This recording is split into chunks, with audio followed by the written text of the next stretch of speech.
shining like a beacon of bright stars. I was in a life of wandering far until I found a lighthouse guiding me out the dark.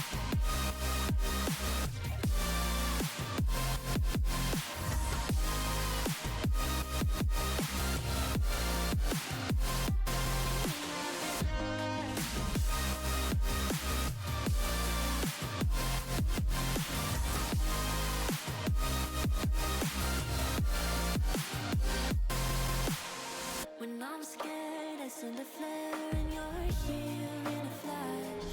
When I ask, oh dear love, where did we come from? You say the light, the sun. I had the will and mission, but the wrong position. I was open, praying for a sign until I found a lighthouse in your heart, shining like a beacon of bright stars. I was in a life of wandering far until I found a lighthouse guiding me out the dark.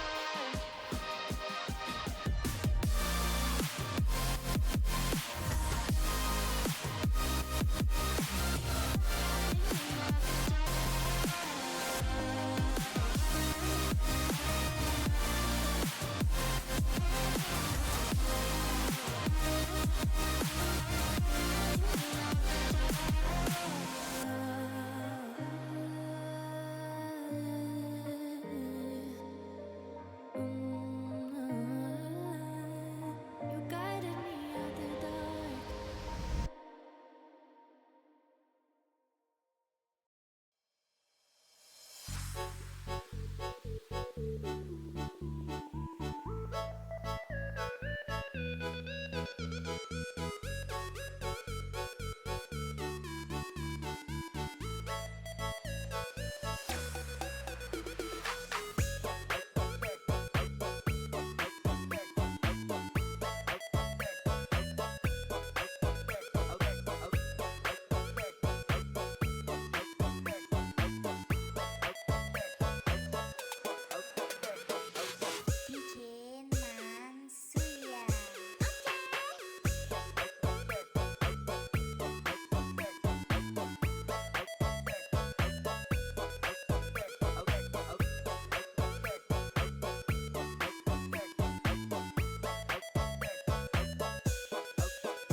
Meow. Up to work this week, and being an Australian, that means I love Bluey. Wrong way. I love Bluey, and I also love Felix from Stray Kids. They're my favorite things in the entire world. There's only thing that's in Australia, as far as I'm concerned, is Felix from Stray Kids and Bluey. Welcome to the Titan Newscast. I'm joined here by the wonderful Aussie. Aussie, say hello. Hello everyone, and also I heard maybe the only city in Australia is Sydney. Could you confirm that for me as my fellow Australian? I can in fact confirm that. Nothing else exists in the country. That's it. There's nothing else. You can go on and there's just land, and that's it. Land and water, Right, sharks, spiders, that's it. You've heard it here first, folks. Heard that. Well, today we got a lot of stuff to talk about. Moving into playoffs, things getting exciting. A lot of the leagues, kind of closer than I expected, especially in quite a few of the groups, in fact. So we got a lot to talk about this week, getting people ready for playoffs. You know, typically playoffs going to be the most watched thing. So of course, if you're just tuning in now, starting to care about the teams at the end, shame on you. Okay, you know, you gotta start watching earlier so you can root for the dark horses. But yeah, we're gonna get started with the moral here. Listen, I'm not rooting for anybody. I don't want to hear any single person saying, no, G2 can win MSI. Absolutely not. We're only rooting for the ones that are in first place right now. Aussie, bring us to who is in what standings with what leagues. Let me know. Who am I rooting for? I want to know who's in first, because that's where I'm thinking is taking us. Whoever's currently in first place. Going all the way. All right, so here we go. We're gonna get started with Immortal. We're gonna work our way down, basically the skill bracket, and but yeah. So Drop Dead Gaming or DDG, definitely looking like they're gonna be the finals like victory. Almost always here, I think, is kind of the common sentiment. They've only dropped a single game in their 6 matches, leaving them at 92% win rate. That's in Group A. Group B is kind of close on their first seed is for their second seed, where they have 3 4-1 teams. So, and this is going to be a common trend throughout the league, so I'm going to be bringing this up a lot. But it's it's TMG Stasis Stasis Gaming Resurgence and Dorada Alpha kind of split by game record. So next week could have pretty big implications. Let's say one team kind of underperforms, they can very easily find themselves on the 3rd seed. You know, I just have to say, every time I see TMG, I do not think true-minded gaming. I think of the Tiny Meat Gang with their banger music. That's what I think of every time. So I'm going to put a petition out there to have TMG rename themselves to the Tiny Meat Gang. And I will offer to make you a logo free of charge. Free of charge if you rename yourselves to the Tiny Meat Gang and play in Titan Esports with that name. It's my offer. Take it or leave it. But if you're the captain or the owner, hit me up, because I will do that for you, and it will be hilarious. Yeah. And a last little embellishment about Immortal here on top of, yeah, honestly, I'm down with you for the rename. I'm here for it. Sinwin, right, in Group A, Sinwin kind of looked like the only real team that could maybe go toe-to-toe with, DDG, but I don't know if necessarily Group A is that weak, or if the top 2 teams are just that much better ahead of the competition. But obviously, I suppose that'll get answered in playoffs, as that's typically where things do get determined anyways. But we'll move into Vanquisher here. Real quick, one more thing before we move out of Immortal. I just have to say, Dorado, worst organization I've ever met. I am such a hater. I'm rooting against them. I see the name in the groups to say that they're split between one of those teams that's got a 4-1 record. And if any of those teams get beaten out by Dorado, we're gonna have physical violence on our hands, because I am a Dorado hater. I just need that to be known. I need that to be known. We are Dorado haters. Well, unfortunately for you, we got quite a few Dorado mentions coming up in the future, so... I will have to excuse myself every time to go vomit in the trash can. I've got it ready right here. Yeah, I'm going to go vomit every time that name is mentioned. Alright, well, yeah. I mean, hate watcher over here. I thought I was the hate watcher, but in reality, it's my you know, desk member AusyJ being very, very angry about Dorado. But getting into Vanquisher, right? In Group A, or actually, sorry, in the entirety of it, because there's 4 groups. There's 2 teams sitting 6-0, which is surely not Akuma and Faceless Insomnia. But the only team of those 2 to have completely that hasn't dropped a single game is, you know, surely not Akuma. So they're looking pretty formidable, I'm just saying. And let me just also say, for as much of a Dorado hater I am an Akuma lover. The owner is a good friend of mine. Coffee is fantastic, great guy. And so, especially knowing that they're going in 6-0, I will say, Akuma last split, it's a slightly different roster. There's some people that are still on this roster from the Akuma team last split in Vanquisher. They went into finals and got wiped. They got literally 0-3 last finals. So I would love for Akuma to take the finals this year and go all the way. As you heard, I want to jump on the train now. But they did have a historically bad moment in the last final. So I'm curious to see if this time around that they have a better performance. At least take 1 game off. Come on, G took 1 game off of Gen G. You guys can at least do the same. Hey, I mean, that is true. CFO even taking T1 to 5, you know, like, put up some competition, you know, it's playoffs. But Group B and D in Vanquisher, definitely the tightest groups. Like, in Group B, there's 3 teams kind of like tying for first, and also in Group D, 4 teams are technically tying in terms of game record, or in certain terms of match record outside of like game record, and even disregarding head-to-head, of course, that'll come down. But still, when you have teams this close, next week is really, really important. Because it really does kind of determine the seeding, regardless of your head-to-head, regardless. Like, if one team decides to slip up next week and they lose, well, they're third. Because it's just that many teams are tied. Group B, Iceborne Black and Neogen Xenos are directly tied match and game record as well, which has some implications. Like I said, I've actually never seen this many leagues be so close towards the end of playoffs. Usually, like, the top 2 or 3 teams will always make a run, and they're kind of like close skilled, but they're not like directly tied or even like tied like match record like this. So I'm very curious to see how things are going to shake up as we move into next week. And for me personally, I'm going to be trying to watch any game I can, because with the groups being this tight, and I just want to see. I want to see who can take it, who's going to fall under the pressure. Obviously, some of the strength of schedule does come back to bite you here a little bit, right? If you do face like something like the Akuma team, that could just straight up spell your demise. You're going to be, you know. Well, you heard it here first, though. It's the time to put your cork on the table. Everybody's neck and neck. It's time to show up and show out. No micro penises allowed now. It's time to actually play like you mean it. Don't go into any of these games timid, because would you, Aussie, if you were in the position of one of these teams, would you rather go into these games and they be, not, you know, you're playing timid because you're worried you're gonna miss playoffs?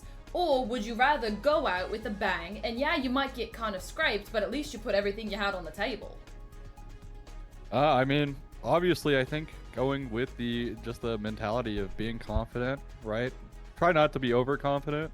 I think also for certain teams that are like guaranteed first place, maybe try something up this week, right? Like, you have nothing to worry about, you're guaranteed first seed.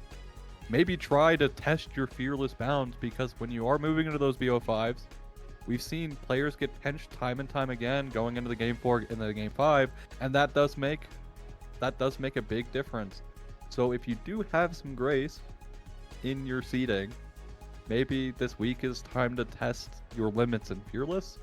Maybe pull out some crazier things. But for the teams that are so close neck and neck, this is do or die moment.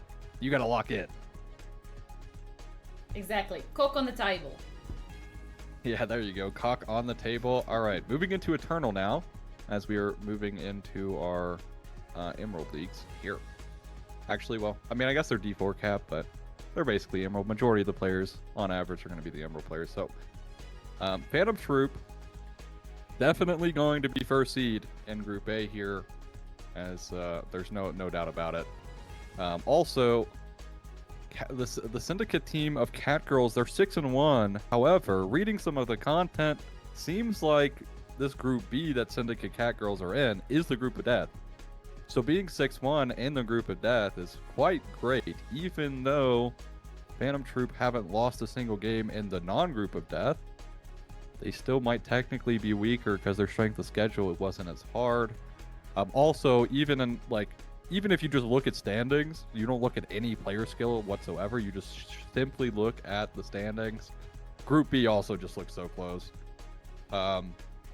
Here's another Dorado mention here. Dorado Epsilon needs to perform in week 7 to really determine who gets second seed.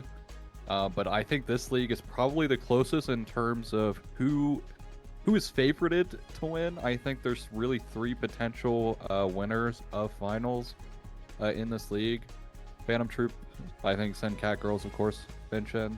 Maybe, and then you could have like some of the second or maybe even a third seed kind of sneak in there and take it all as your dark horse favorite there. But this group, not necessarily looking the closest to compared to what we just talked about, but I think Group B, I think realistically even like the top 3 in Group B could be arguably at least to the finals. So we'll have to see how Eternal shakes out there, as you know, moving into Conk, because we have so many teams in Titan. There's just, I mean, truly, I don't know what you all are doing with your lives, but clearly, and I think Sems would be thrilled to hear us saying this, but clearly you're lining his pockets because everybody wants to play in Titan, which is, I get it, it's a fantastic league, of course, but we have a billion teams to go over. It's not possible to cover all of these teams in a 20-minute segment, but I think it's fantastic that we have so many people that want to play, especially because Conqueror is one of my favorite leagues. Yeah, well, Conqueror, Group A, there's a lot of potential here for a lot of seeding trouble to happen. First place definitely can come under threat here. Second seed also is directly tied with Cinema Roll, which is in third seed as well, so first, second, and third are basically all on the table here into this next week. And overall, right, the group, because 1, 2, and 3 are so close to each other, next week is for sure the week to watch Group A. In terms of like the seeding, Group B, another again pretty close splits, pretty similar for first there. Except Group B is potentially 5 teams. Potentially 5 teams who could realistically make a run for first in this next week. I think that's pretty unlikely to say 5, but potentially 5 teams who That would be could the craziest thing. To have a realistically 5-way tie going into playoffs, that would be absolutely crazy. Yeah, would be quite ridiculous here. Group C, Dorado and Split Push Zillion top. Our match record tied, but game record dictates that unfortunately for my code desk member here that Dorado are the better team.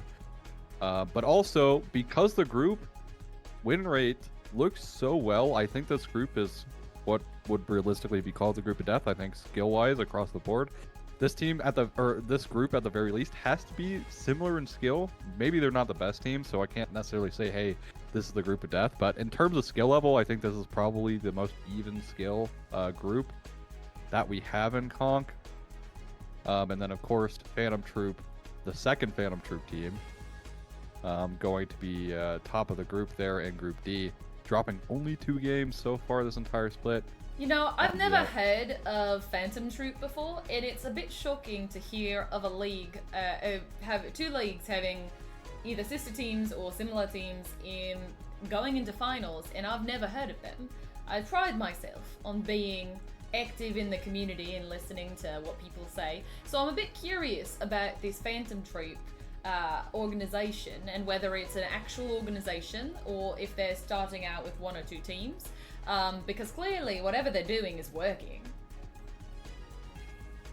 I mean, hey, and honestly, even if they don't necessarily make a great playoffs runs despite being at the top, right? This is a good start, of course. Like, I've also never personally really heard of Phantom Troop. I think I've heard of them maybe one other time before this league.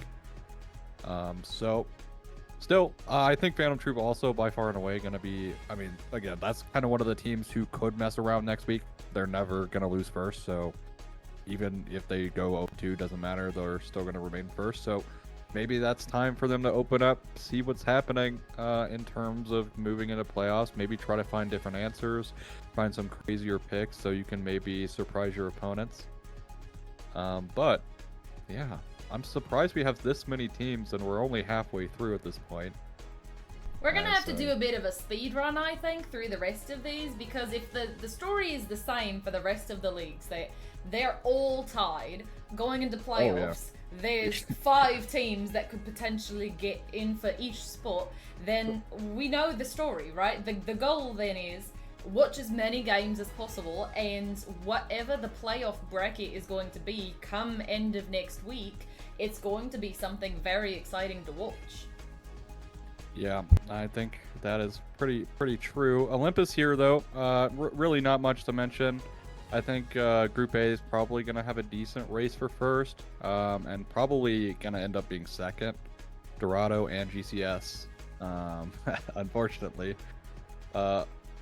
are pretty both, like, both of them could realistically take first or second, because of the first place being so close. Like, Group B also definitive first is going to be Elysium, so really nothing. Those are my boys. Elysium. Listen, I have old friends in Elysium, and then a few months back they invited me to the server, and I have become a cornerstone of that community. So while I may not personally have any stake in that team or have any personal stake in that organization, I am a diehard Elysium fan, and if they lose, I'm going to jump off the coast of Australia straight into Jaws' mouth. Yeah. For me, like, seeing as I'm an Olympus caster, like, I really think, like, I think this, like, league overall is pretty close in terms of skill, on terms of who's the top team. So I can't even give a definitive, hey, I think this team is better than the other. I'll give you the opinion. Elysium is better than all of them. You can there get you go. that You opinion. heard it here first. That's the right, and that's the Aries correct opinions. Listen, every chuckles out there that has said there are no bad opinions is fucking lying. All right, you know, on Family Feud, when you get up there and you listen to somebody say some answer to the question and it's stupid as hell, but then all of the family is like, good answer, good answer. I'm the one up there being honest, saying, fuck that was a terrible guess. This is the correct opinion that Elysium best out there. You heard it here first, folks. So if you're gonna bet on anybody, maybe Elysium is the way. AusyJ here is very passionate about first place in Olympus, so definitely bet on Elysium. Now, Divinity, going forward, we gotta speed run this up. So basically, Monkey Safari and TPOAK still kind of duking it out for first. Kind of comes down to performance next week, and also maybe potentially their head-to-head who determines the first seed. But I will say this group is very dead set on who the top 4 teams are and who the bottom 4 teams are. So basically, that was already determined on who's top 4, who's bottom 4. So nothing really crazy going on in the middle, just more so basically playing for the top. Group B, Conduit Esports first rounded. Maybe looking to not get first rounded here, as they're definitely by far and away the best team in Group B. And I think this group is probably a bit better in skill comparatively to the other 2 groups. That I think first rounded at least will make it to the second round, hopefully. So maybe they should have a bit more faith in themselves. Group C, Fools 5, Rogues, and Jolly Roger Swashbucklers are pretty close as well. So definitely keep your eyes out for that. And yeah, the biggest thing about having so many teams and that's being at this close is there's so many games you have to watch, but I guess you don't just get out there. It's fantastic. You can. That just means that anybody that says that you need to go outside and touch grass has no idea the volume of Titan matches and important ones that are you going to have to watch this upcoming week. So this is your, if you need like a pass to stay inside and not go touch grass, but instead watch Titan matches. You can even dual screen. You can have MSI on the one screen, Titan on the other. It's the best of both worlds. This is your okay. I'm giving out the free passes. I'll pull up, let's find, here we go. This is your free pass to not go outside for the next week and instead watch Titan. I agree. I mean, hey, that's what I'm gonna be doing, but I basically do that every week, so didn't necessarily need the pass. But Berserker, Group A, kind of a first round, making an appearance at the top once again, so they have 2 chances to not get first rounded. So surely, at least one time, they don't get first rounded. I'm just saying. Realistically. Also, I think kind of nipping on their heels here a little bit is, of course, Monkey Safari, which was formerly mentioned, and then Bramerica, directly tied. They are directly tied with one another, and seeding could basically come down to next week. Next, also Onyx, definitely Wait, for one sure second. the first seed for Group B.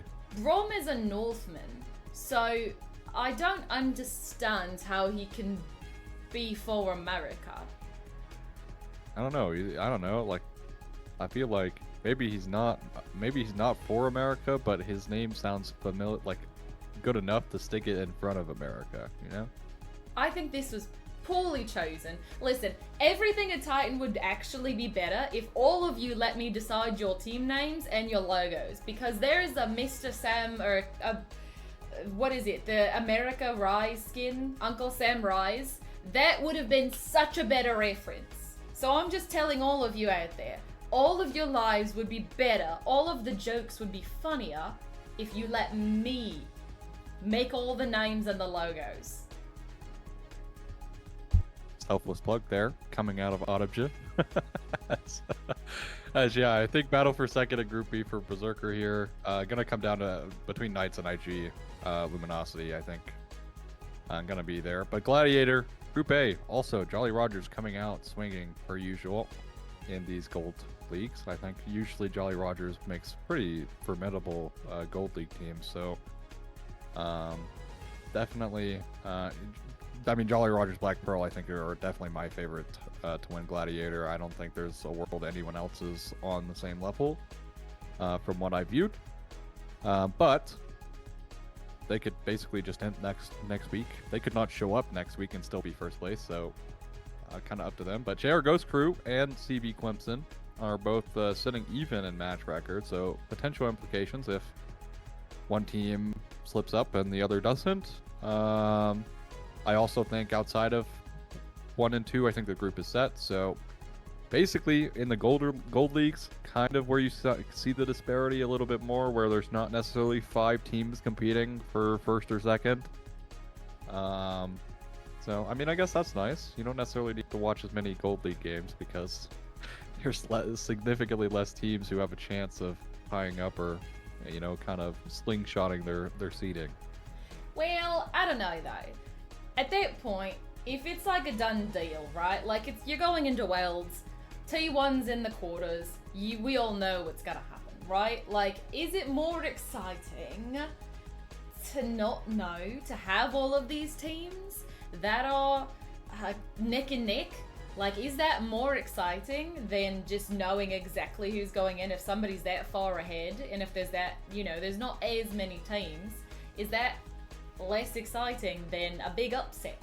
You know, all of those casters and MSI, I don't believe them, but they're all saying they love the Silver Scrapes. I'm not sure if I buy that, but is it more exciting, despite the fact that it's longer games and sucks for the production team, but is that more exciting for the viewer?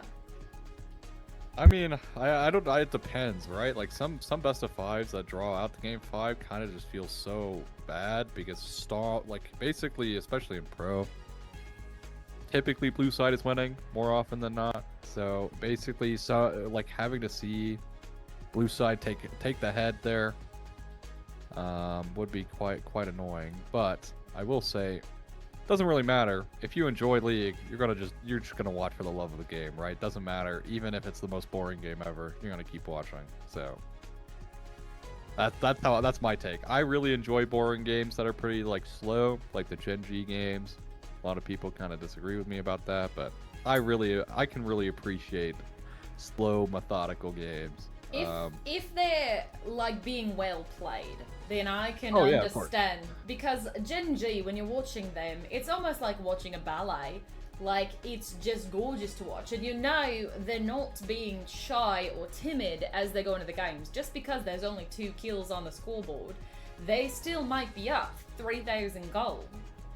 So those are the games that I can appreciate. But when you've got like FlyQuest and Shopify Rebellion, who are so scared to kill one another that they're just staring at each other like deer in headlights kind of moments, those I do not enjoy watching. Yeah, I agree with you. I think those games are pretty rough. In fact, I've even casted some of those games. I've been known to be a little bit of Jolly Rogers hater in the past because of that. Because one of their teams they'd go on to like 40-minute games, except they'd be up like 10k gold, and I'm like, can we just end the game at this point? Like, you guys are so far ahead. All you have to do is fight. But in reality, right, I think all of Titan's sitting in a good place, especially for the viewers. Especially, again, right, the higher you go up, essentially the closer the games are going to be. But also, we've had so many dark horses come through, pull through in the lower divisions, and that's more likely to happen. A team can have a complete meltdown going into playoffs. I mean, that happens for any rank realistically, but more likely to happen the lower you are. Mentals aren't necessarily the best. Skills not necessarily the best. You might be hitting like that cold streak where you're just like, I just can't play well. I'm inting every game. That's where you have the micro penis problem. That's it. That's the location of your problem right there. That's when teams, they stop the cock on the table mentality. That's the problem. Whenever you see one of those teams go on cold streaks, we've all seen it. I think everyone's lying if they've never been a part of a team themselves that has imploded at some point for whatever reason, right? But at some point in that process, whether it's your fault or somebody else's, the mentality from we're gonna go do crime and kill everybody switched off to, oh, do we think that we can make playoffs? Do we think that we actually can win these matches?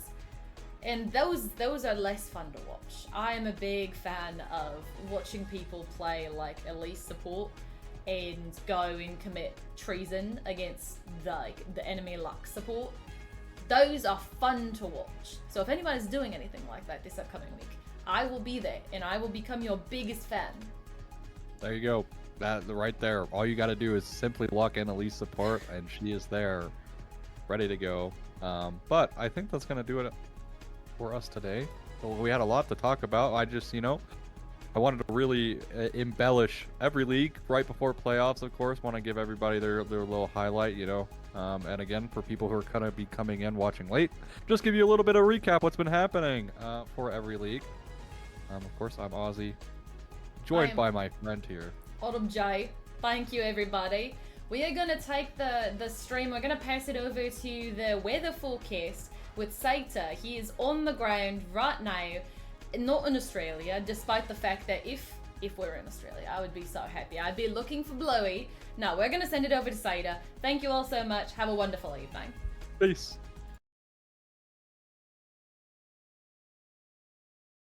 Welcome back to the Titan After Dark weather forecast. My name is Sator and I am your host. Let's take a look at Summoner's Rift from patch 25.13. Starting off with Rise, he's got some nice little sunglasses on for some reason, and that reason is he is looking absolutely wonderful. Despite Riot calling this a nerf, his mana cost adjustment makes him a happy guy sitting atop Mount Targon. Additionally, you've got Kog'Maw tunneling around Shurima there. He's looking lovely with some nice partial shade to sun himself under as he rises to one of the top DCs of this patch. Across the water there you've got a more niche DC in Mila, who not everyone may enjoy, but all her mains will be happy with the more balanced state she is at. Moving up to Piltover and Zon, you see Vi, they're just getting absolutely railed with nerf after nerf. Riot is not happy with the level of engages by strong champions together such as Vi and Ambessa. She is quickly dropping into jungle obscurity. If you look down this low-pressure system sitting outside of Bilgewater, you'll see Twisted Fate also getting a targeted nerf to his ult cooldown. Looks like a higher cast time was in the cards for him. Finally, you can see down in a watery shadow Isle's grave resides Yorick. He has also received several targeted nerfs, and despite the armor reduction being mild, this many nerfs in a row is seeing him surely give way to push top laners instead.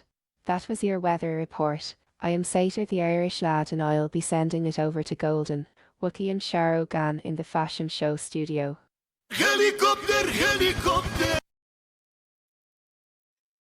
Hello everybody, I am Goldyn. I am not AusyJ, in case anybody here was wondering. I know there was some confusion potentially, but I am here. For some reason our name tags aren't showing up, but I am joined, of course, by my wonderful Titan After Dark partner, Wookie Monster, and this week we are joined by Ahtnye, who is filling in for Shirogan. Thank you so much. Guys, say hello. Hello. All right. Hello. Sorry, I didn't mean to just take your portion right there. I'm Ahtnye, also known as Ahtnye. I am not Shirogan. I have a very different amount of hair, but you know, I'll do what I can. I hope Shirogan listens to this after the fact and knows that everybody here on this cast has luscious hair and he is the odd one out. Me too. Well, tonight we have 2 skins that we are going to be reviewing. We do not have nearly as many skins as the Spirit Blossom line, but that doesn't mean they aren't important, because we are going to be taking a look at the new champion. I believe you pronounce her name Yunara. Feel free to correct me, anybody here or in the chat, if I'm pronouncing that wrong, but I'm pretty sure it's Yunara. She's the new ADC. Has anybody, have either of you heard about her or have any thoughts on her or anything like that? I don't know what she does. Interactions? That's about it. I just know that she has, you know, like the Zenyatta orb thing going on, but I'm not 100% sure. The only thing I know is that there was a meme about her chest or something like that. I was like, or her muscles or abs. And I was like, oh, I saw that with the tongue. Are you talking about the one with the tongue? Yeah, where it's like, yeah. Yeah. I saw that meme. That's the only thing I've seen. Do you know there's the one SpongeBob from the one SpongeBob episode where he's got his arms up and he's got his tongue sticking really far out and he's going, eh. Somebody edited that over top of her stomach in her base skin, and that's what's going viral. And I saw it. I was forced to see it because Relics, the Vanquisher League op, was sending it to me on repeat. So Relics, if you're in the freaking chat, I know you're in game, but I'm just telling you, everybody, it was his fault. Fault? I don't know. Maybe not fault. I got to see a good tummy, so who doesn't love a good tummy?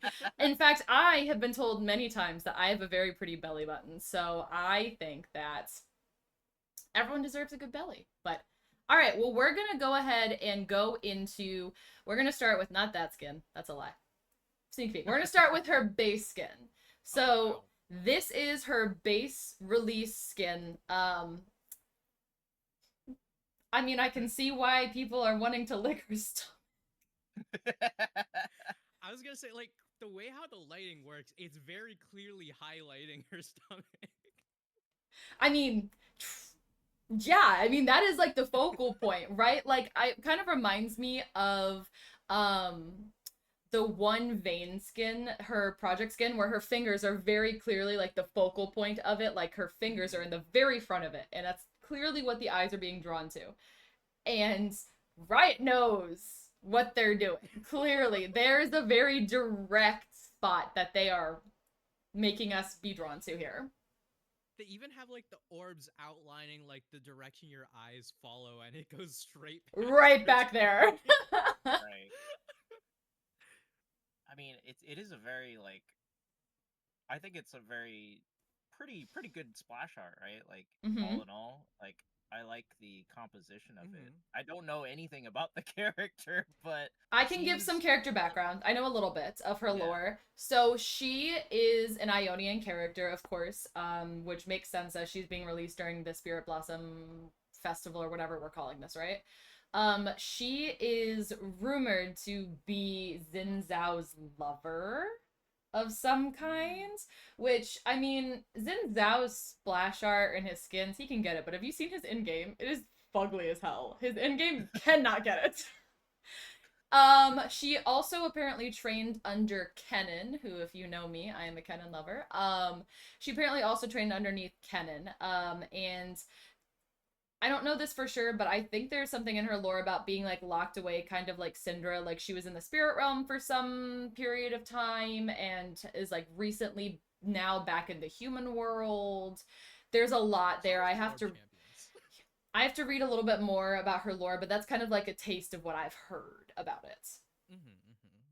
Then yeah, this splash kind of makes sense, right? Like it's a very flowy. It's Ionia. I could tell it was Ionia upon seeing it, so I was like, okay, this seems like a very, you know, has some relationship to all the ninjas and Kennen and all that. So I like it. I like it. It's got nice colors too. Her hair is purple, right? Yes, like a lavender. Yeah. Lavender, lilac. Okay. I love the color of it too. Yeah, I don't. Like, what other champions have purple hair? Yeah. Like in their base. I just love like the bob, like love the bob length, but with the braided extensions. I don't know, it's real nice. Kind of gives me Jedi vibes. Like, what's the like one little braid off the back of the Jedi short hair called? That that thing. Yeah, that's kind of what the vibe gives me. With the, I love the bob, especially in her her skin, which we're gonna review later. Oof. So let me get this out of my system. Is she controlling these balls?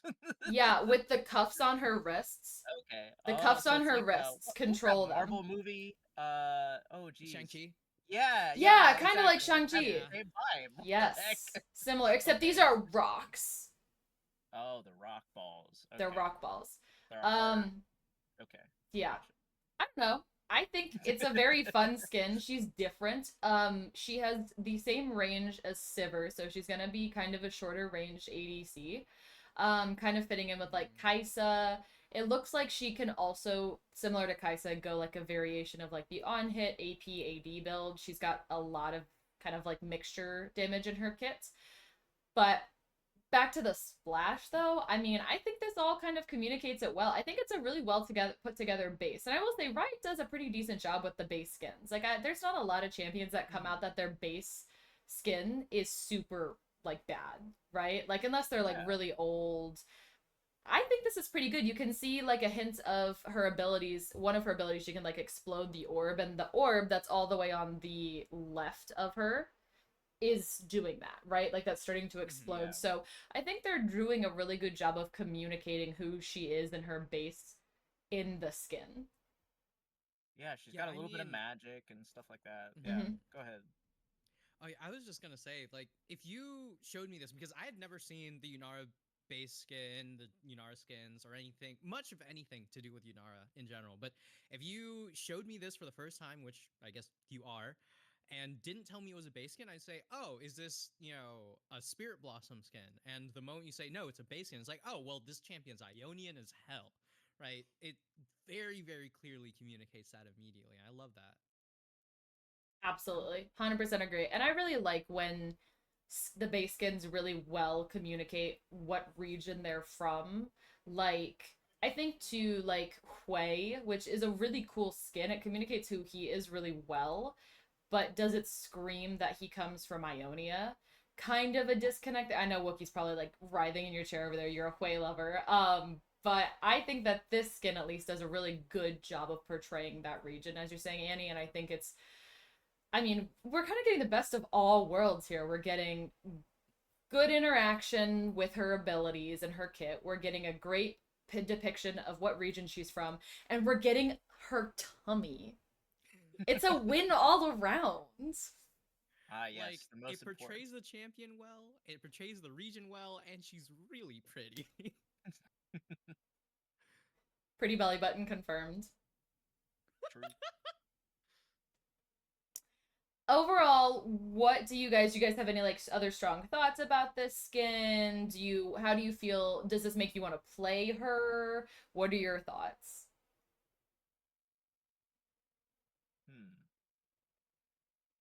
You said she was an ADC, right? She So is, maybe. but similar to Kaisa, she could be played mid because she can kind of vary between the on hits and. Now you've got my attention. See, Yeah, and as a okay, mid laner okay, too, I'm maybe. like, I know what I have to say, buzzer Alright, words to alright. get your attention. Right, exactly. Now you're talking my language. Okay, okay, yeah. I would say I would try her out.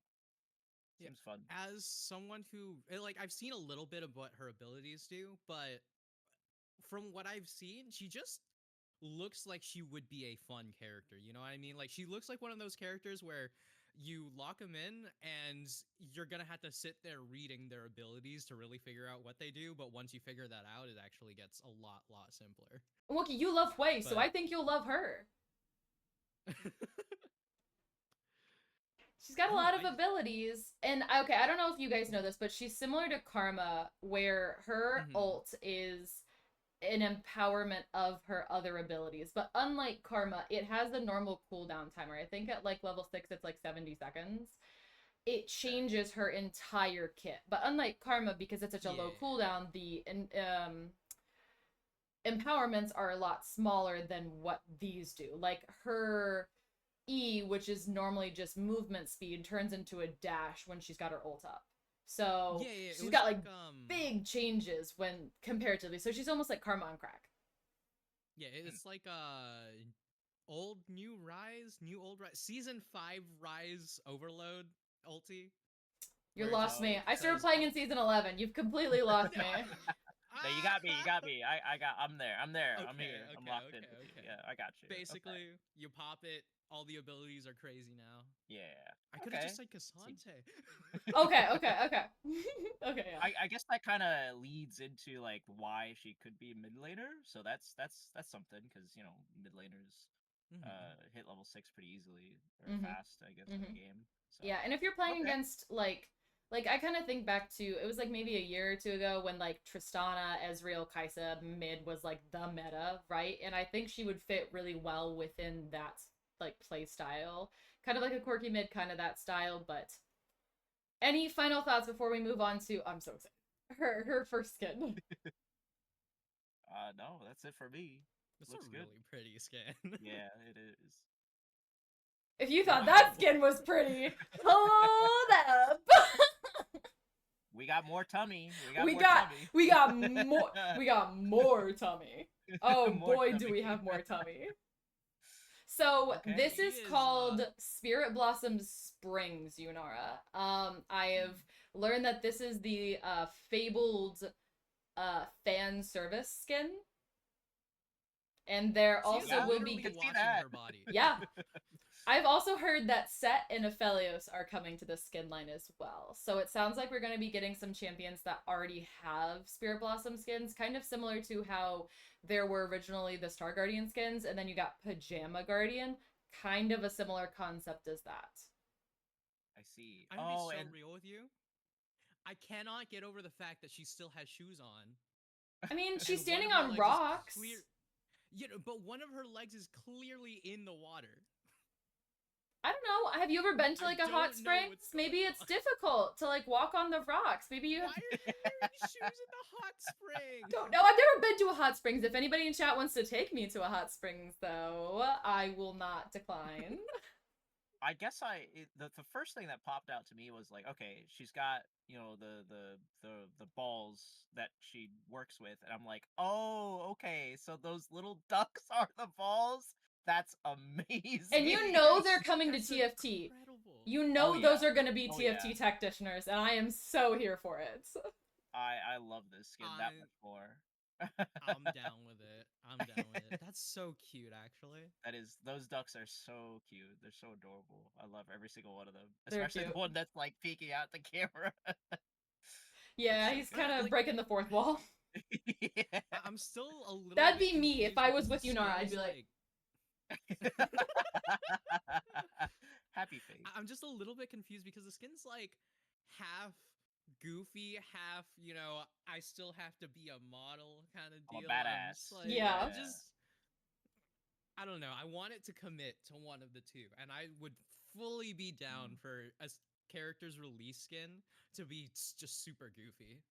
Well, yeah, that's fair. I mean, I think Riot is honestly probably a little scared to do that with a hot woman. I don't think you will probably ever get Riot letting. I agree. But listen, I'm just saying, I don't know if you will ever, and maybe you guys can fact check me on this, but I don't know if any champion has ever been given like an April Fool's skin as their first skin. I don't know of any. That's always come after. So I think that would be you know what, if that's the hill you want to die on, Andy, but go ahead and try and sell Riot on that one. That it should be, I mean, I could see it from both ways because like, I'm like, yeah, let's be goofy, but also look at her stomach.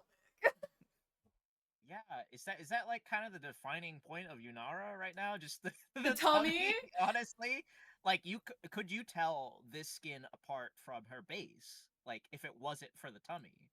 I mean, there's a lot more skin. There is a lot more skin.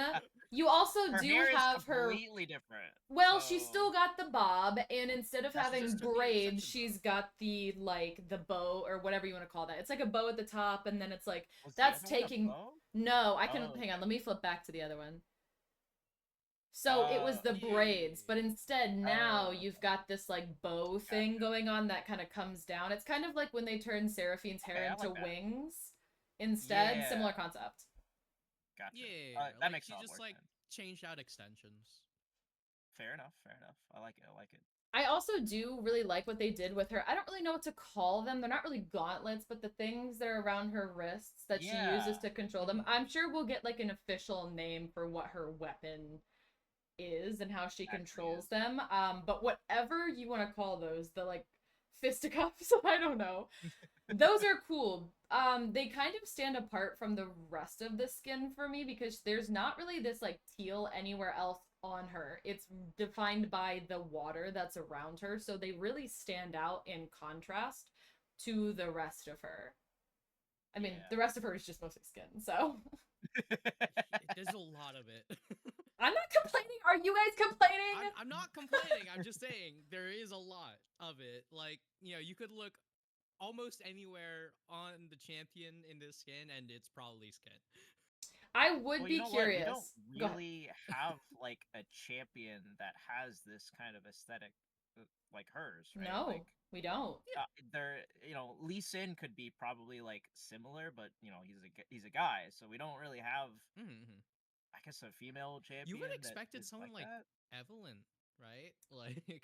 Evelyn's just raw sex appeal, though. I feel like Yunara. So I said this. Who did I say this to earlier today? I think I said it to Aussie. This is Aussie's background. He just showed us before the stream. It's zoomed in like chest up though, so he's losing the best part. But you can really see her eyes, and if you really look into her eyes, she is looking at you with fuck me eyes. Oh my. I'm not wrong. I might be a little bit bold with that statement. I wish we could get a zoom in now. You can do that on your own time, guys. I know your background too, Wookie. You can do that on your own time. No, I can't betray my girl. You're like, Collie. I'm too ace for this conversation. I think overall it's a fun skin. I have talked in extent before about my dislike for skins that don't openly admit that they're fan service. And the difference with this skin is it does admit it, and it's not trying to hide it. And I can appreciate that level of transparency, which we normally don't get from Riot. Yeah, I agree. I think like there is a little bit of that goofiness element, right, with the ducks. So it's not like totally leaning towards one or the other, but I think it's a nice fan service one. Like you gotta have every once in a while, and I don't even think they really release goofy skins like we said, like on a base release like that. So it's nice to see this sort of thing. And I mean compositionally it's good too. So it's nice. It's on the pretty. eyes. It is pretty. Yeah. It is pretty. For me, there's a small part that wants a little more, how do you call it, commitment on either side, whether it be commitment towards being goofy, which I would love. I would love it to be a goofy skin, but that's just me. Or, not necessarily removing the goofiness entirely, but just like tone it down like a little bit, just because if it's gonna be unapologetically one thing, I want it to be unapologetically one thing. So I think it kind of clashes a little bit, but overall, I think it's a good splash. It's a cool skin. I want to see those ducks in game. And speaking of ducks, like, do you guys see the one at the very, very top? I think that just jumped off a tree or something. The waterfall or something. He's like, honestly, you know what he's probably jumping towards is her ass cheeks, and I would be doing the same thing. No, okay, so that's top left, but like, look at the one like in between her hands, like above. Is that like the duck bum right there, or like is that just the tail? Yeah, you're right. Did they draw in the little butt crack There's on the no duck? way. I wish we could zoom in cheeks. now. The duck cheeks. The duck cheeks. Oh my god. I will be interested to see if, so obviously she's got some defining features in her bob. We can see that from the base to here, and she's got defining features in her, like, wrist things. I will be very interested to see if, Annie brought up this point, if the tummy is also gonna be another defining feature. Are we gonna get Yunara tummy in like every single skin? Oh yeah, probably. It's gotta be. It's gotta be a highlight. We won't find out until, like, much later on. But if this sells really well comparatively to, like, I think about like Vex or Hui. Even Hui got a second skin faster than Vex did, but like think about that kind of those champions where it's like their release skins didn't sell super well, so they haven't gotten another skin. This is gonna sell well, and we're gonna get another skin within the next year or two. Believe me. I mean, I guess that's the benefit of releasing these kind of fan service ones, you know, on release, is that, you know, you get more interest in the character too, right? Right. So, hey, Riot. All right, I have a very important question for you both. You are at this hot springs. You walk in. You see Yunara. She's looking at you just like this. You walk in. Can you put yourself in that mindset? You were a character in the Spirit Blossom Spa. This is what you see, right? Are you A, crying, B, diving in to the water full force, or are you C, drooling down your shirt? I'm asking about the shoes. That wasn't an option. That wasn't an option, okay? Why can't you? The first thing I would do is say, oh, are we supposed to wear shoes in the hot spring? Because I'm wildly confused. I also have another answer. I want to go pet the ducks, bro. Okay, you guys can do those seconds. You have to answer my question, though. I only gave you A, B, and C. Oh my god. What were the A, B, and C? What was A, B, and C again? A, cry. B, dive in the water full force, or C, drool down your shirt. B. The water's like, that's like 2 feet deep. You're going to die. Okay, there's no guarantee that it's 2 feet deep. It could be deeper in some portions. I'm diving with the ducks, okay? I'm the ducks! I am right next to that duck on the top left. Wookie is dying on the duck hill. I'm crying. I see another person in the hot spring. I thought it was gonna be alone. You're pretty, ma'am, but I'm so sorry, but can you please leave? Alrighty. Come back another time. Final thoughts on this before we head over to caster therapy. Final overall, anything else that you want to say about this skin? The one thing that I do love about this skin, I don't know much about the skin itself, I only know it from the splash, is that the duck part alone screams that the skin is going to be mad fun in game. Yeah. I definitely hope that it is, and I expect a different sound effect at least. What if they were little quacks? Like every time you got smacked with it, it was like whack. Yeah, that would be hilarious. Now, Riot, hire me for voiceovers. I don't know if that's gonna make it into a legendary skin, right? Because certain tiers are, have extra sound effects and all that. So I don't know what the pricing looks like. It's got to be $13.50. What champion has ever gotten a legendary on release? Right. So, Seraphine. I would Okay, valid point. I would actually rather them make it into like add all these unique sound effects to it and price it accordingly than dumb it down. But Riot makes a decision on that, I guess. But hopefully the in game is just as good as it looks, right? I think this is a solid skin that like I would say like it probably an 8 or 9 out of 10, 8.5. Yeah. Annie, any final thoughts? No, I mean, good skin, pretty champion. I'm excited to see how she works out on the Rift. Yeah. All right. Well, I am going to try and peel myself away from my monitor, and stop thinking about licking her tummy. And maybe this is the plug that I need to go to caster therapy. I'm not even a caster, but maybe I just need the therapy. The Freedom Potatoes, Dr. Freedom Potatoes. I don't need Fearless. I think I just need help because I am thirsting over too many champions. Last time it was Spirit Blossom Z. Now it's Yunara. I'm like, You're You missed Spirit Blossom Z. Oh, you missed me like falling out of my chair. I was dying. I was panting. All of the options I gave you, I was doing and more. Like. But with that, we are going to go ahead and get ready to send it over to our caster therapy. Dr. Freedom Potatoes has got a great show for you guys tonight.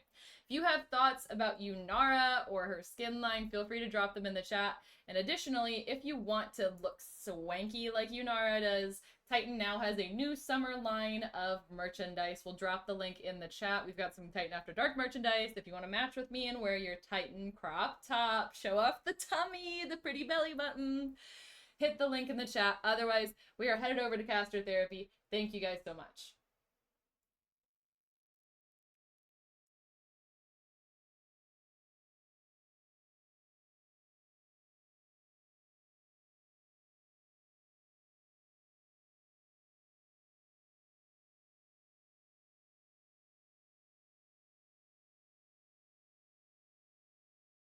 I was muted. Apologies.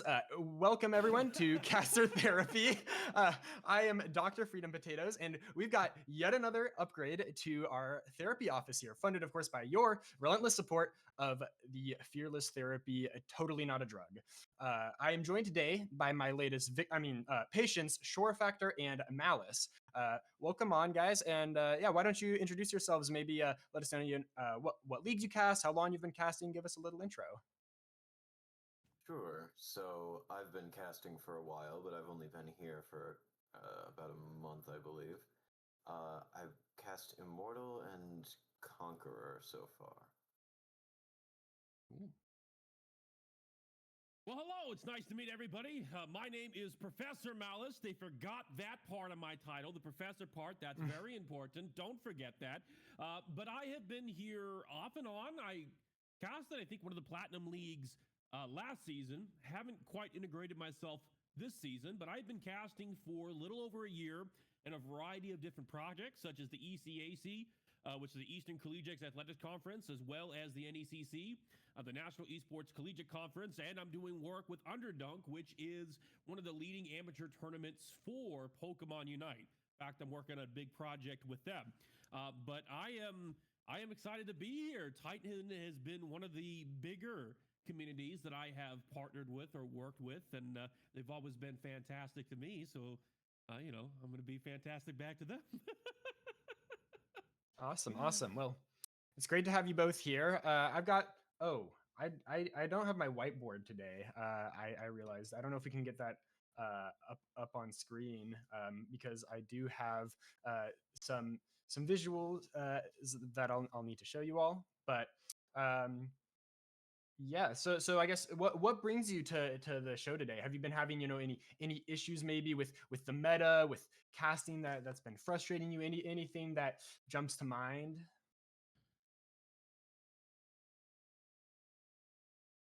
All right, I'll jump in here. With Twisted Fate. What's up with Twisted Fate? Well, for starters, he upsets me, but also he is, I think, 0-8 currently at MSI. I see. Yeah, that's some understandable frustration. We've seen a whole lot of those. We'll be jumping into MSI shortly. Schor, what were you gonna say? Oh, I was jumping in this. Oh, you talking to Schor? I mean, I was talking to Schor at the end there, but sorry. You're good. No, it's all right. Go ahead. I interrupted you. I feel like I interrupted you, but if the ball is in my hands here, I'll just say I've been feeling a little burnt out. I haven't touched League of Legends in about a month, and I'm not so keen on returning, to be honest. My motivation for the game is at an all-time low. I see. Not finding joy in the things we used to. That happens to the best of us, especially with a game as frustrating and complex as League of Legends. Well, Schor, did you have something else you wanted to share, or should we go ahead and get into these slides I got? Let's go ahead. All right. So for today, we've got the mid-season checkup, not the mid-season invitational, but it is that time of year where the happens to coincide with the mid-season invitational. It's not actually 2019. I couldn't find a more recent visual than this. So I'll start off with some questions about MSI. If you've been keeping up, hopefully these will resonate. If not, well, we'll figure something out. So I'm just gonna want you for these first few questions. I'll throw something up on the whiteboard here, and I just want you to maybe tell me how that image makes you feel.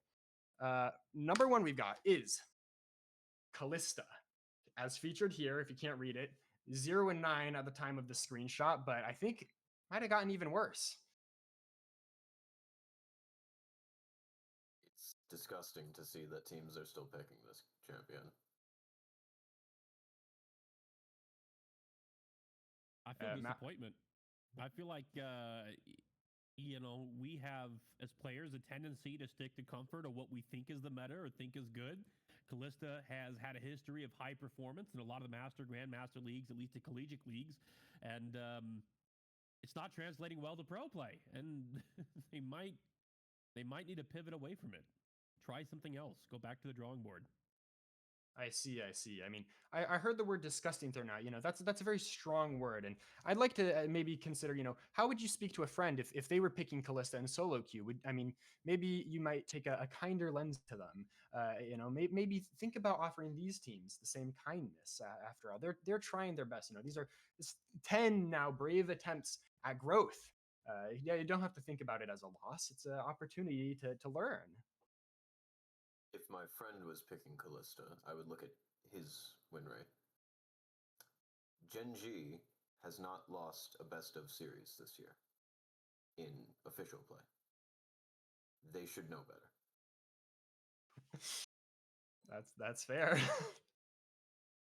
Okay, I'll move us along to our next image here.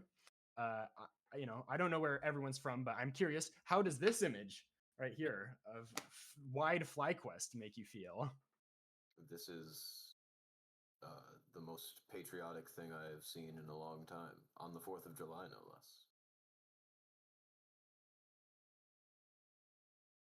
As a Malice, G2 any fan, thoughts? I'm upset. I'm disappointed, and their show voting needs to go away. Put G2 back on screen.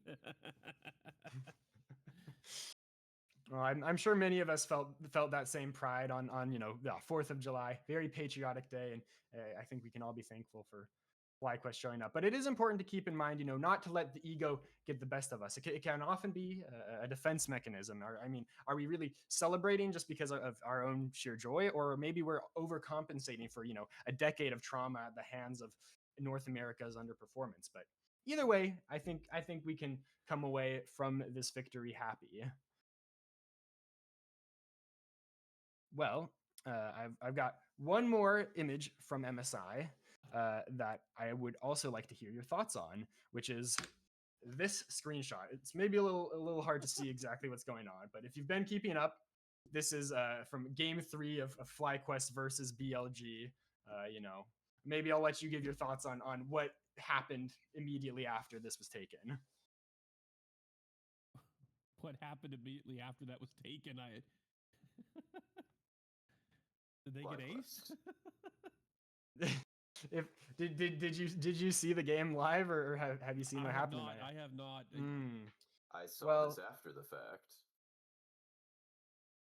I mean, you brought BLG to 5 games, and you didn't have to go to game 5. This is a theme now. This is the second time you've brought an Asian team to 5 games when you did not need to bring them to 5 games. You could have closed it out before then. What's going on? It really feels like on these game 5s, the teams have perhaps underperformed when they get there. So the key is, just end it in 4. Then you don't have to worry about like this game 5 curse or whatever's going on. Maybe it's like the hangover effect of this fearless draft right here. That might be affecting the teams. I was told there were no side effects when it came to my desk, but perhaps we're seeing some of those develop now that teams are getting some proper competition. Perhaps. Here can be quite addictive. A new way of playing the game, a new experience, a new high to chase. Always exciting. New pocket picks seen coming out. Well, I imagine for at least those of us who are NA fans, this may have been a bit of a traumatizing experience witnessing this play go down. So why don't we all just maybe take a deep breath in and just let it go. All right. Moving on, I've got some additional questions to help complete my intake assessment for these casters here today. So first up, I imagine this. You're casting a series and you just got credible evidence that someone on one of the teams is actually match fixing live. Are you just gonna, try to do your best, like to pretend everything's normal, everything's okay, keep calm, carry on? Or are you gonna try to, get some content out of it? Have the observer pull up the scoreboard and report a player in the middle of the stream? Or maybe you choose to keep it quiet, bet some money on it, try to earn something back off this insider information you've just gotten. Well, I think it's obvious. Why shouldn't I make money off of it?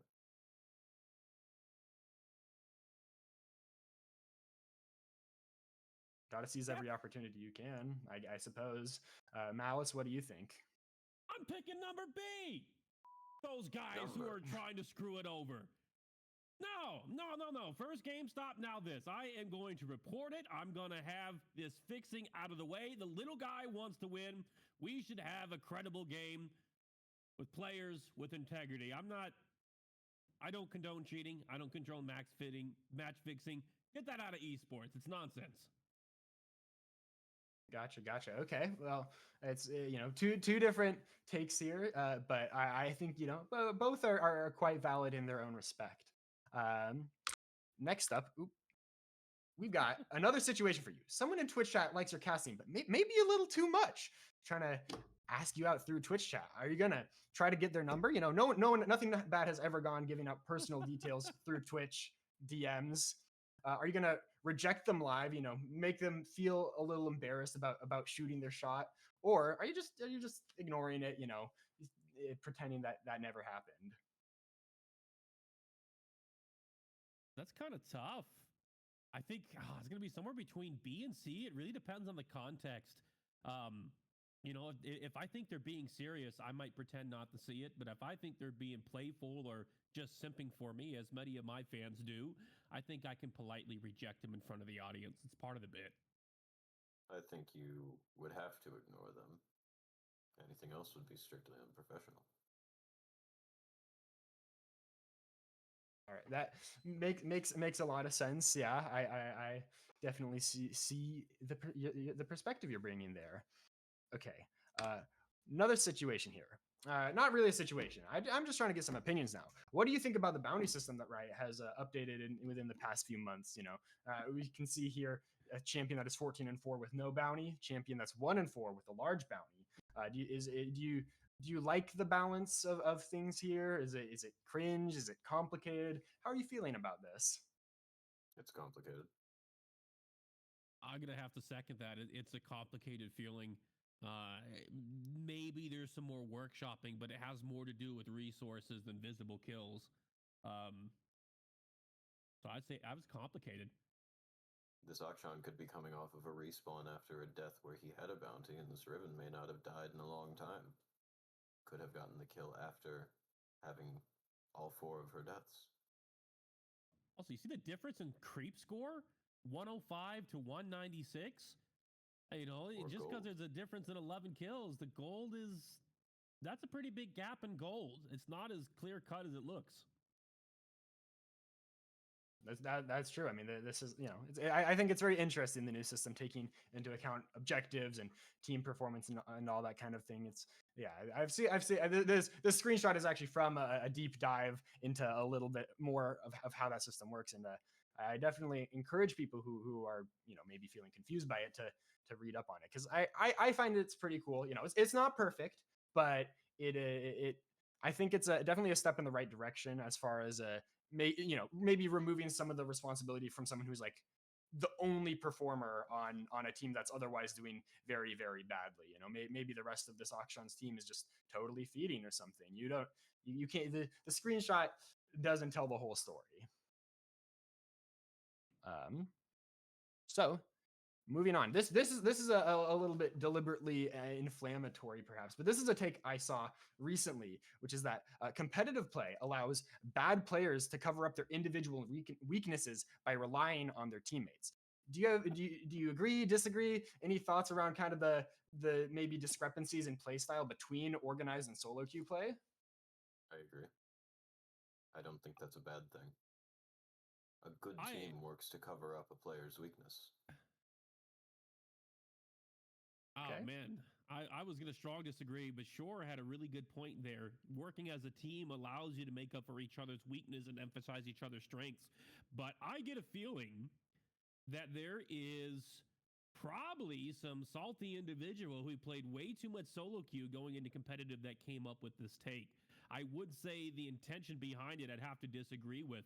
I think competitive plays allows people to learn the game properly and start to identify some of their weaknesses, and that it's a team game. It's supposed to be based on your strengths as a team rather than as the individual. And the problem we have with the ranking system with solo duo queue is that we're trying to measure individual performance in a team game when there are a lot of X factors, such as the competency of your teammates in between matches, as well as the degree or differences in performance in between each individual game, which can vary widely.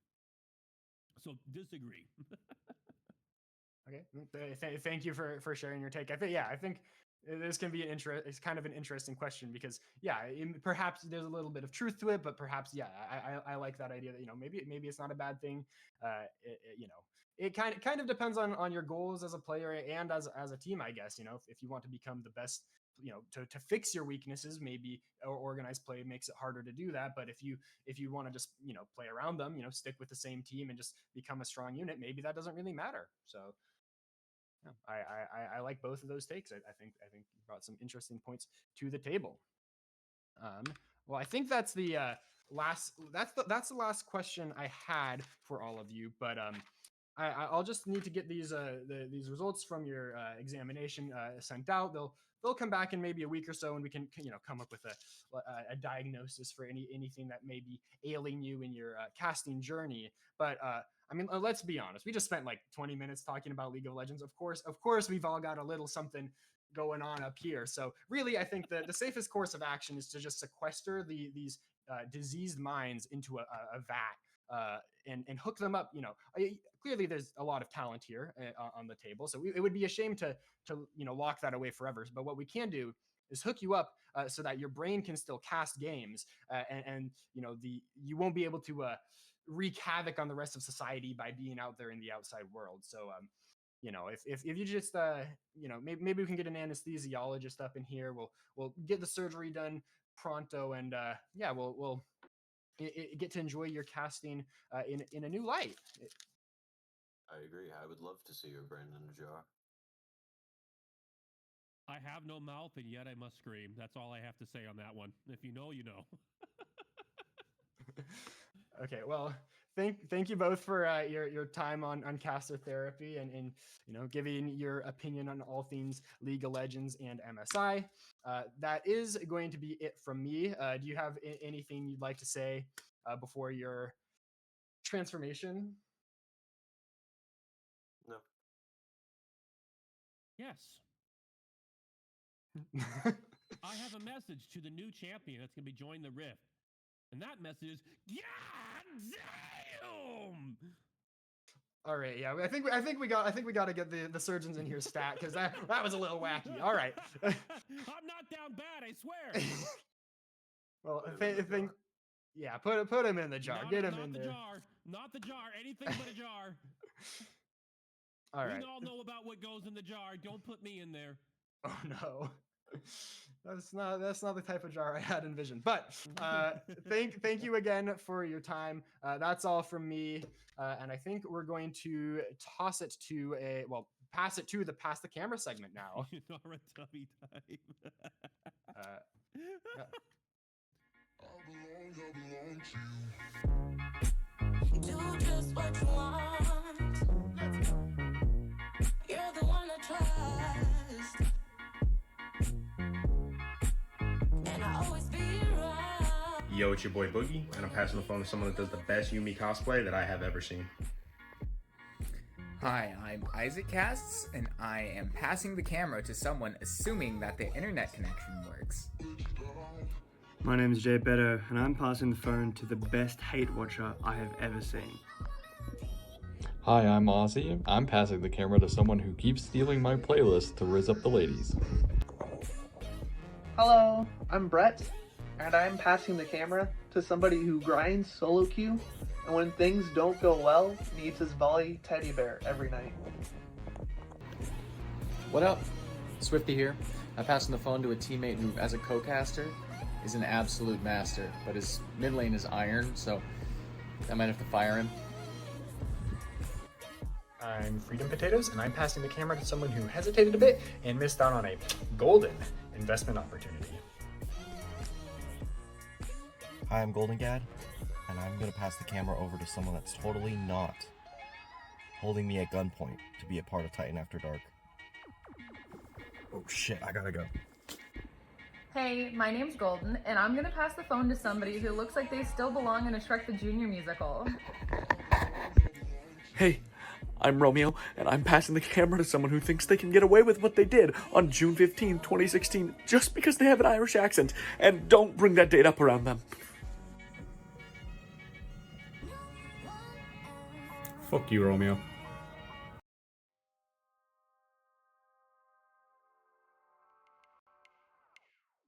Welcome back to another Titan Esports interview, and well, we have a kind of a special interview here since we have someone in their car who is dedicated enough to take the time while they're not driving, but parked in a very safe location, as you can see on your screen there. This is Elysium, and I will talk about the other name attached to this Elysium team in the Conqueror League a little bit later as my first question. But this is Elysium's Arrow, support for one of their teams in the Conqueror League. Arrow, how you doing today? And thanks for taking the time. I'm doing well. How are you? I'm doing pretty good, thank you. First question for you, before we even get into you as a player here. This team is called Elysium, and again, this could be something that's well known. Maybe it's my lack of knowledge. I don't know. What the hell is YGG Drazel? What is that? It's pronounced Yggdrasil. Yggdrasil, depending on what lore you want to use. Yggdrasil is used in like Nordic mythology as kind of similar to what Elysium is, so like paradise kind of thing. Yggdrasil in D&D lore is the name of the world tree that provides magic to everywhere. And then Yggdrasil for Digimon is the name of like the main computer that the world is in. So Yggdrasil and most things is just like all the overall seeing big eye in the sky kind of thing. So that's what Yggdrasil is. Cool. I had to ask because I got embarrassed the last time I asked about a team's name, and I think it might have been another Elysium team. I asked what a Lopunny was, and Lopunny was a Pokemon. It's like, bro, It's a Pokemon. Yeah, that was an Elysium team. How can I be so uncultured to not know Lopunny is a Pokemon? Anyways, that one was a little bit more difficult, but you knew about it. That's pretty cool. Pretty nice team name. As for you, for anyone who doesn't know who you are, give us a little bit about your history competing in Amateur League of Legends and also Titan itself. Let's see. I mean, the amateur in general for me goes back a long time. I think I've been playing Amateur League of Legends since like 2015, maybe 2016. I started off in a league because I was bronze, so I started off in a league called League of Bronze Series, which was run through like a Facebook group. And then I really liked it, and like the team I was playing on wanted to continue, so we went to a league called Compete League. This was back in like 2016, and it was really fun. I've enjoyed Amateur. I stopped playing Amateur for a while when I joined Compete League, because I decided I wanted to try to run Amateur.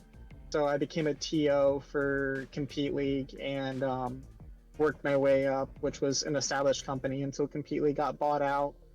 And then I started playing again on various teams in like Blue Water. I helped found Blue Water League. I helped found Zero Gravity or ZGG. I was an admin for Risen. At one point I was an admin in Titan. I've been an admin in Victorious. So most of my competitive history is like actually helping TOs and being a TO. And then I started playing again back in like 2017. And I've just played in various, like pretty much all the main leagues that are around here. Aegis, Titan, Blue Water, and got the jungler on my team, Guster Posey.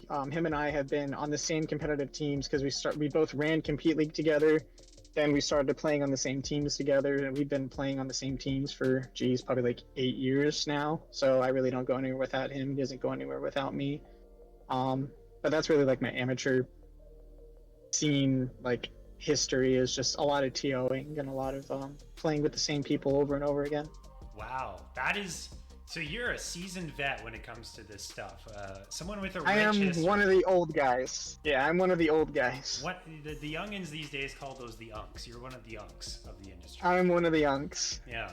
So there you go. That's pretty awesome. Being a part of organizations that have gone up as high as the NACL with Blue Water. That's insane to be a part of all that and to have that history there. And you mentioned you've played with Guster Posey your whole career. You guys are like a package deal when it comes to these teams. Also, if my memory serves me correctly, I remember casting BOL Premier back in March-ish time, and I believe this team that you have here in Conqueror is the exact same as that team back in BOL. So give me the history of this stack of 5 players. Like, is this your second time playing all together? And correct me if I'm wrong, but I believe all 5 of you have played on the same team before. So the core 4 of me, Gus, Dilly, and Yikal, we've been a foursome for I think like 3 years now. The 4 of us actually came together in TA, I think, or maybe right after TA is when we picked up Yikal. But I've been Dilly's support, and he's been my ADC for I think about 3 years now. Yeah, 2.5, 3 years for me and Dilly as a bot lane duo. That's when we brought him in. Then after TA had their thing that happened, we went to our buddy Andy, so Kobita. We went to their organization, Sprouts, and that's where we picked up Yikal. So we were a 5-stack I think we played in Titan Divinity as a 5-stack like 2 or 3 times, and then we've essentially just been like rotating. We went to Dynasty for a little while as a 5-stack. Then we came to Elysium as a 5-stack. We were Elysium Omen for quite a few splits. And then ever since Andy or Kobita retired from mid lane, we've kind of just been playing as 4, so top jungle, ADC support, and then just interchanging mids wherever, like every split we'll just get a new mid laner until we find someone that sticks. So when we won Premier, we had Naysayer. He was our mid laner. And Stash or Cordelia, we picked up while we were in Dynasty. We played with him off and on, just like as a sub mid laner. But this is the first time he's actually starting on a roster with us. So the main roster of this, like if you want to look at like Elysium and like the 4 players, it's really Yeecall, Guster, me, and Dilly. We haven't had a mid laner that's lasted like as long as the 4 of us have lasted, but mainly because, you know, mid laners are a little harder to find. And then, but the story behind that is we don't really care if we win or lose. The 4 of us and the 5 of us, really, like whoever's on the team, we just enjoy playing with our friends and just want to play together. So we don't really care if we win or lose. It's nice that we win sometimes. It's nice that we're seen as like a decent team of 4. And it really helps that we stay together as long as we do and as much as we do, just because like comms become a point to where like we don't even have to talk to each other or say anything in comms to know what the other one's going to do. So most of our success probably comes out of like just flat out team synergy rather than like individual plays and stuff like that. So, but yeah, the 4 of us have been the main like 4 switching mid laners pretty much every split. That's awesome, and that's really fun. You know, the fact that you do get to play with these people who you've grown so close to over the countless times you guys have played together, and the fact that you continue to get those opportunities to do that, and you really appreciate just each other on the same team so much so that even if the results aren't quite there, it's just the time that you're able to spend with your friends playing the game that you like to play. That's what it's really all about. And throughout the multitude of interviews that I've had the pleasure of doing over the past week and a bit, there's been a lot of org owners themselves that have said that's the main reason I started this organization, was to have people get a place to play with their friends, and just enjoy this game in a competitive, semi-competitive environment. So I think that is very awesome and a great story to tell, and for people to know about you guys if they are watching, you know, the Conqueror streams and all that. That's great stuff. Yeah, and the friendships that we make like with these teammates transcend even this game. I mean, different rosters, but before I was even part of Elysium, Gus and I had our own organization called Crosspoint, and we had the same consistent 5-man roster for 4 years. So if you times, 12 splits, we played with the same 5 people straight. So we never took any breaks or anything like that. And I mean, like, I've met Gus in person. I live in Chicago, so when like LCS finals were in Chicago, a bunch of league friends that I played on teams with for years, they came here and stayed at my house, and we went to the finals together. Or I mean, my wife's currently pregnant. She's 7.5 months pregnant, so I'm expecting a baby in September. Congrats. Thank you. But Gus is coming to the baby. He lives in Nevada. He's flying here for the baby shower. Like, Gus is like, that's the goal, is like just outside of that, when we're all said and done playing these games and stuff like that, these aren't people I'm going to stop talking to. When I'm done playing League and everything like that, I'm still going to talk to Gus every day. I'll still talk to Dilly. I'll still talk to Yeecall and all the players, because outside of the game, they're at this point in life, they're just friends. I mean, the average age of my team is 28. So we're past the point of trying to go pro, and now it's literally what you said, building friendships, and we all just happen to play the same game together. So it transcends League of Legends. That's incredible. I was doing a little bit of research beforehand, before we kind of went and recorded this here, and I noticed that I just on the memory of BOL Premier, I remembered that you guys had a very similar squad. So I was ready to ask you the question of, what's it like playing with a similar team? And I did not know the whole treasure trove of lore that I was going to unlock here in a very inspiring story that you have with all of these players. And now also we know your very close life friends. That is incredible stuff there. And yeah, like I said before, congrats on for you and your wife on the upcoming child. That's very exciting. And wow, I mean, that is a whole lot of stuff just from talking about you guys as a team. I think that's fantastic. We'll now transition over to your season here in Conqueror.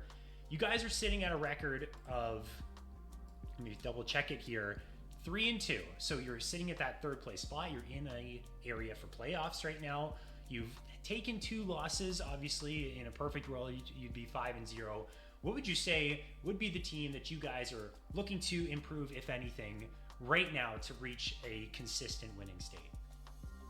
I don't know. Like, I don't know that I understand the question or the way that you phrased it. Just what maybe personally you can make. I'll simplify it to maybe what are you guys trying to improve on the most as of right now as a team? If honestly, being 5, like, I think like the first loss that we took, I don't remember who we lost to the first time, but I know like the loss that we had last time, Dilly wasn't there. So we threw Gus ADC and we brought in a support, like a sub jungler. The primary issue that we have is the fact that we're all not older, but life happens. So, and this happened in Premiere too. In Premiere, we played like every week was a different roster. Like we had the 5 starters, but it was far and few between where all 5 starters showed up. So like I missed last week's games because I was on vacation. Dilly missed the week before that. So primarily the thing we're working on is just scheduling, making sure all 5 starters are there. And that it's pretty easy going from there. Just making sure that we're all actually there for game time. That's really all we really need to do. Well, hey, sometimes real life is your biggest op when it comes to trying to get some wins on the board here. So, yeah, I mean, good luck with the scheduling of things and getting everyone there. But as of now, despite all of that, you guys are still, and like I said, 3rd place in Group D, still a very good spot, 3-2. You've taken wins, a 2-0 win over some of the top teams in your group, like Laughing Clouds, for example. Your next match is against Dorado, who is directly below you in the standings, so a very big match when it comes to placements for that playoffs as we get closer and closer to that area. Have you scouted this Dorado team at all? Do you have any upcoming thoughts for that? I know it's not until Wednesday, but is there any thoughts on your mind ahead of that matchup? Just Dorado just being a bigger name in the scene and everything like that. It's kind of like you always respect your opponent. I don't personally know that who's on the roster. I just know, Dorado, I've played against them for years at this point. As far as like scouting goes, I don't play a major part in like a lot of like the leading up. Most of my input comes in during draft or anything like that, so I couldn't tell you who the roster is, but I know that we're looking forward to playing them, whether it's easy, hard, or anything like that, just because playing against other known orgs is always just a fun time. Absolutely, yeah. 2 seasoned organizations in amateur across all of the different leagues, like Blue Water, like Aegis. It kind of, I don't know if there is any type of Elysium Dorado rivalry, maybe a little bit of it, but these types of things start to build up in storylines and everything the more and more seasons that these teams participate in. As my last question to you before we go to shoutouts here, this is kind of a question I've been asking pretty much everyone I've been interviewing, but do you have any personal goals for this specific season? Now, you as a veteran, maybe what would that be at this stage of your amateur career? Anything you're trying to work on with your game or your communication at all? If there is one thing that you're trying to improve the most this season, what would that be? I mean, we're all pretty content, right? Like with where we're at and how we're playing. Like I said, none of us are trying to go pro. I mean, I only play ranked because I have weekly rank requirements. I basically play the minimum amount of games required each season, so it's hard to really tell who can be higher, who can get better, that kind of stuff. And for the most part, our goal is just do the best we can, win the split if possible, and if not, we'll figure out what happened and kind of work on that. But it changes week to week. This week it might be air communication was bad, or someone had an off day and just wasn't speaking or was upset.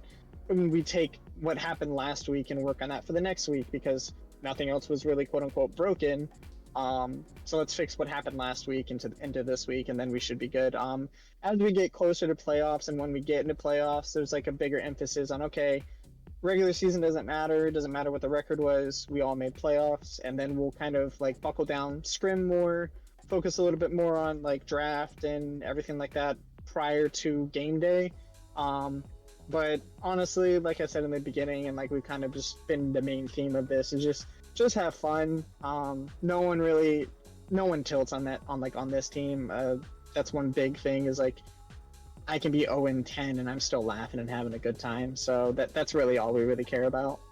That's awesome. And again, this has been a fantastic interview. We learned so much about this group of four, their history, your history. You've already really kind of shouted out your whole team here and kind of given them their flowers in the sense that of what they've done for you, for your friendships. But if there's any more shout outs to give, and you can even shout them out again, I'll leave the floor open to you before we close out. Yeah, just mainly shout outs to the boys on the team, Gus, Dilly, Alec, and then Stash. So those guys, Andy, who's the best mascot cheerleader we've got, Caleb slash Naysayer for just letting us continue to play together and giving us a team spot in Elysium, and then Sems for Titan in general. Sems has come a long way and done a lot with Titan, and I'm very thankful for that and what he offers the community. And then only you, Ferris, for just doing this interview and scheduling it and dealing with a reschedule that I gave you. So I appreciate it. Hey, no problem, man. It's for the love of the game. Thanks for the shout out there, and thanks for taking the time for this interview, even in your car, pulling over to the side of the road to make it happen. I promise I parked, so I'm just kind of in the middle of the field right now. You gave the proof. I made sure, too, so no one come at me for saying he was forcing him to do it while he drove. No, I made sure everything was safe, everything was good. Thank you so much for the interview, and that's going to wrap it up for this one. Hope you enjoyed. Thanks to everyone who tuned in and watched it. Stay tuned for more interviews in the future, and we'll see you in the next one. I'm Ferris, showcaster at Titan Esports. Have a wonderful day.